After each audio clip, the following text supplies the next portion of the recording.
విశాఖలో political heat పెరిగింది. కూటమి వర్సెస్ వైసీపీగా రాజకీయ పోరు జరగనుంది. ఓవైపు జీవీఎంసీ స్టాండింగ్ కమిటీ ఎన్నికలు, మరోవైపు ఎమ్మెల్సీ ఎన్నిక వెరసి విశాఖ మినీ పొలిటికల్ వార్కు తెరలేపింది.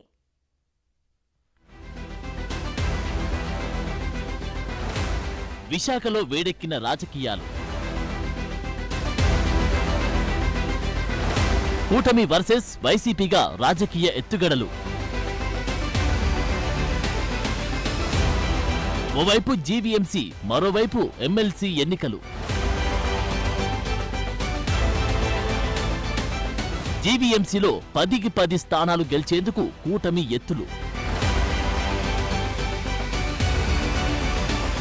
పట్టు నిలుపుకునేందుకు వైసీపీ ప్రయత్నాలు.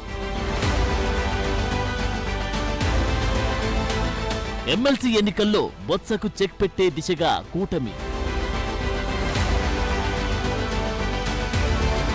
గంట గంటకు మారుతున్న రాజకీయ సమీకరణాలు. ఏపీలో కూటమి వైసీపీ మధ్య మరోసారి ఎన్నికల హీట్ మొదలైంది. స్థానిక సంస్థల ఎన్నికల నోటిఫికేషన్ విడుదలవడంతో విశాఖలో ఇరు పార్టీల మధ్య ఎన్నికల సమరానికి తెరలేపినట్లయింది. రేపు జీవీఎంసీ స్టాండింగ్ కమిటీ ఎన్నికలు జరగబోతున్నాయి. 10కి 10 స్థానాలు గెలవాలని కూటమి ప్రభుత్వం ప్రయత్నిస్తోంది. మరోవైపు అసెంబ్లీ ఎన్నికల్లో ఘోర పరాజయం పాలైన వైసీపీ సైతం అన్ని స్థానాలు గెలవాలని లక్ష్యంగా పెట్టుకుంది. దీంతో కూటమి సర్కారుకు వైసీపీకి మధ్య పోరు తీవ్రస్థాయికి చేరింది. కౌన్సిల్ ఏర్పడిన దగ్గర నుంచి ఇప్పటి వరకు 3 సార్లు జీవీఎంసీ స్టాండింగ్ కమిటీ ఎన్నికలు జరగ్గా ఒక్కసారి కూడా ఒక్క స్థానంలో కూడా టీడీపీ కార్పొరేటర్లు గెలవలేదు. జీవీఎంసీ స్టాండింగ్ కమిటీ ఎన్నికల్లో విజయం సాధిస్తే స్థానిక ఎమ్మెల్సీ ఎన్నికల్లో సునాయాసంగా గెలవచ్చని చూస్తున్నాయి ఇరు పార్టీలు. ఈ క్రమంలోనే జీవీఎంసీ వైసీపీ కార్పొరేటర్లతో వైవి సుబ్బారెడ్డి భేటీ అయ్యారు.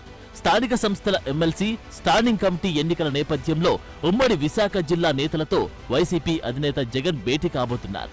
ఎన్నికల్లో గెలిచేందుకు పార్టీ నేతలకు దిశానిర్దేశం చేయబోతున్నారు జగన్.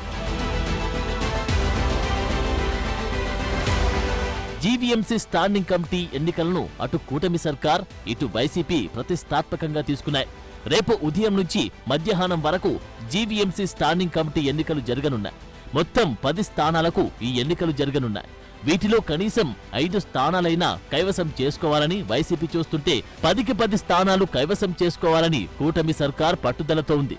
కౌన్సిల్ ఏర్పడి ఇప్పటి వరకు 3 సార్లు స్టాండింగ్ కమిటీ ఎన్నికలు జరిగినప్పటికీ ఇప్పటి వరకు కూడా ఒక స్టాండింగ్ కమిటీ మెంబర్ కూడా కూటమి ప్రభుత్వానికి రాలేదు. ఈ నేపథ్యంలో ఈసారి 10కి 10 స్థానాలు కైవసం చేసుకోవాలని చూస్తోంది.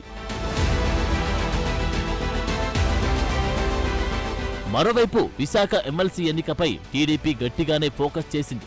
వైసీపీ అభ్యర్థి బొత్స సత్యనారాయణను ఓడించేందుకు వ్యూహాలు రచిస్తోంది తెలుగుదేశం పార్టీ. ఈ క్రమంలో పల్లా శ్రీనివాస్ ఇంట్లో టీడీపీ సీనియర్లు సమావేశమయ్యారు. అయ్యన్న పాత్రుడు, సీఎం రమేష్ తో పాటు ఉమ్మడి జిల్లాల ఎమ్మెల్యేలు ఈ సమావేశానికి హాజరయ్యారు. ఈ సమావేశానికి ఏజెన్సీకి చెందిన 60 మంది వైసీపీ ఎంపీటీసీ, జెడ్పీటీసీలు హాజరయ్యారు. వారిని అమరావతిలోని క్యాంపునకు తరలించనుంది టీడీపీ. 25 రోజుల పాటు క్యాంపును కొనసాగించనుంది.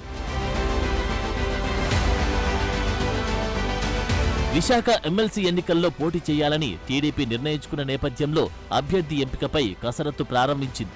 ఈ క్రమంలో అనకాపల్లిలో సీఎం రమేష్ ఇంట్లో గ్రామీణ ప్రాంత నేతలంతా సమావేశమయ్యారు. విశాఖ పార్లమెంట్ అధ్యక్షుడు గండి బాబ్జీ, అనకాపల్లి మాజీ ఎమ్మెల్యే పీలా గోవింద్ టీడీపీ అభ్యర్థిగా బరిలోకి దిగేందుకు సిద్ధమయ్యారు. మాడుగుల నుంచి టీడీపీ ఇన్ఛార్జ్ విజయ్ కుమార్ తనకు అవకాశమివ్వాలని కోరిన గండి బాబ్జీ, పీలా గోవింద్ ఎంపికపై ఉత్కంఠ నెలకొంది. అనకాపల్లి స్థానంలో జనసేన నేత కొనతాల రామకృష్ణ అభ్యర్థిగా బరిలోకి దిగడంతో తన సీటును త్యాగం చేశారు పీలా గోవింద్. అలాగే జనసేన నుంచి వంశీకృష్ణ దక్షిణ నియోజకవర్గం నుంచి పోటీ చేయడంతో గండి బాబ్జీ సైతం తన సీటును త్యాగం చేశారు. వీరిద్దరి వైపే అధిష్టానం మొగ్గు చూపే అవకాశం కనిపిస్తోంది. ఓవైపు జీవీఎంసీ స్టాండింగ్ కమిటీ ఎన్నికలు, మరోవైపు విశాఖ ఎమ్మెల్సీ ఎన్నికల నేపథ్యంలో విశాఖలో రాజకీయాలు తీవ్ర స్థాయిలో వేడెక్కాయి.